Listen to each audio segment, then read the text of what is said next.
Well, now that it's getting toward the end of the year, I don't feel like doing anything. I'm ready for my self-employed Christmas break because all I've been doing is removing snow every day. We're finally above freezing for like 3 days in a row, so we're gonna get some melt, and I won't be outside moving snow, but it's the lack of work in the main eBay store that I share here on YouTube. It's been showing. It's well under 300 listings now. I haven't had a day over $100 in sales on that store in probably a week. I've got 3 things to ship out, so we'll go over those quick, and then we'll talk about the ephemera store a little bit. So is this that channel where the guy only sells fly fishing boxes? Yes, it is. And this one here went for, what did this go for? This is another Perrin. I've got, I think, one or two left. This one sold for $25 plus shipping. And then I think I just showed this in a previous video. I got this from an estate sale maybe a week or so ago. It's one of those razors here. And I didn't know what to list it for, so I think I set it up for $39.99. But I did take an offer. I listed it yesterday. I took an offer for $34 plus shipping.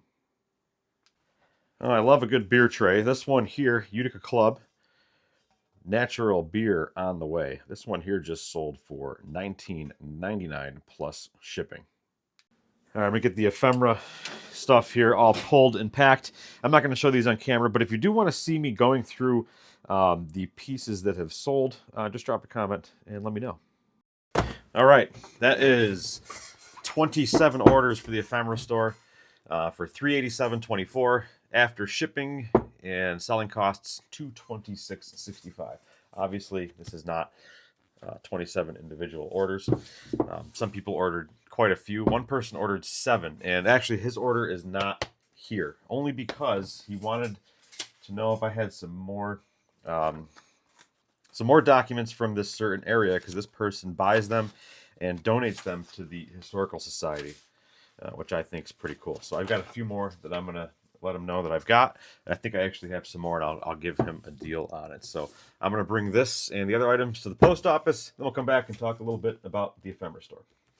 All right, back from the post office, and I was able to get my haircut for the Christmas. Now, let's talk quickly about this ephemera store. So I started the store on October 16th, 17th. So we're getting into the 3rd month here, and the numbers they're not terrible.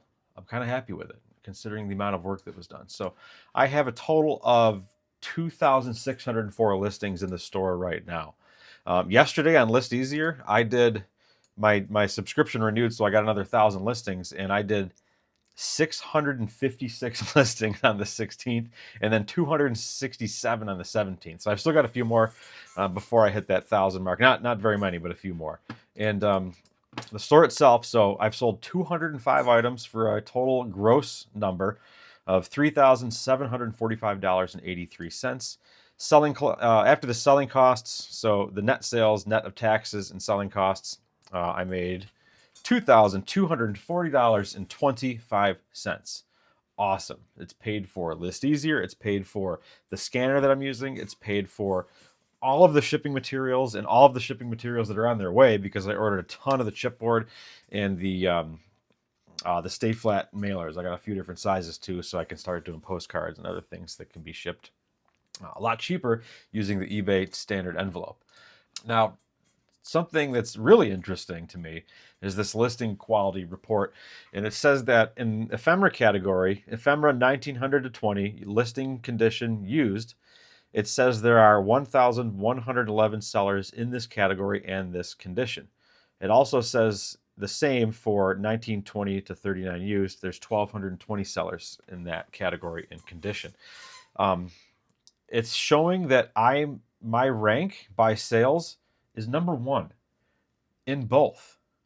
So does that mean I'm the number 1 seller right now in ephemera 1900 to 20 and 20 to 39? I don't know. I thought people would be selling a whole lot more than what I'm doing, but apparently not, unless I'm reading this wrong. It says your rank by sales GMV value 1 out of 1,111 sellers in this category and condition. So if that's the case, make sure you like and subscribe and sign up for my course. But that's pretty cool. If that's the case, that's awesome. That's really cool. The other categories, 1,800 to 99. There's 4,400 sellers. My rank's 44 out of 4,000 sellers.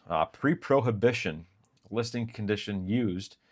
It says there's only 299 sellers, but pre-prohibition is like, what, 33 and earlier or something like that. I'm ranked 35 out of 299. And then other brewery on and used, I'm ranked 148 out of 12,075 sellers. That's pretty cool. I don't have a lot of ephemera and 40 to 49, but my rank is 24 out of 1,272. That's pretty awesome. If I'm right. I don't know. I have no idea. What is this? Impressions in eBay search. Average per day. What's this say? 15. Rank versus other sellers, 1. Sales conversions. Rank versus other sellers, 1. And then my click-through rate is ranked 6. That's nuts. I don't know. I got to dig into this some more.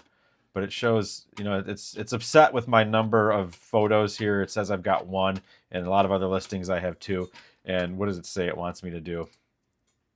It says that you should have 4 photos. Well, I'm not taking 4 photos of a sheet of paper. I'm sorry. I'm just not going to do it. Especially with the way this scanner is. It's going to take me 10 times the amount. 10 times longer just to do that. But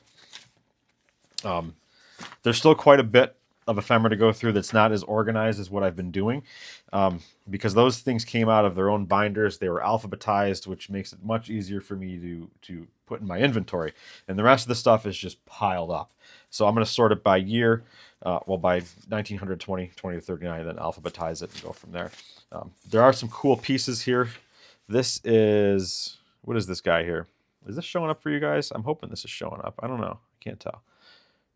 This is a contractor. And I don't know about you, but I don't have any contractors that look like this distinguished gentleman right here. But he's a contractor and he's a decorator. House painting, hardwood finishing. He does paper hanging, whitening, tinting, wallpapers, and picture molding. Another thing, 1902. This is bought of H.D. Collier, undertaker, furniture and wallpaper dealer.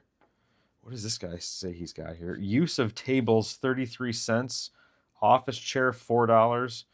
11 rolls of paper, 55 cents. Boy, this is my first time using a camera here. There you go. How's that look? Cool, huh? Another thing, I sold a bunch of these actually, and I found a few more, so I'm excited to get them listed. This is from the Clyde Glassworks. This could be 1910. This one's 1911. Manufacturers of tank flint glass. Flasks, ovals, prescriptions, soda, and beer bottles are our specialties. And this is a statement. Looks like it is a statement for coal. Really cool piece. The stuff that's from 1920 and earlier, and especially into the 1800s, I think looks the coolest. They've all got that, or the majority of them have that huge, big, chunky letterhead at the top, all the nice graphics. I don't know what this guy, Castle Hall of Rathburn Lodge, number 171. Charles Mayo.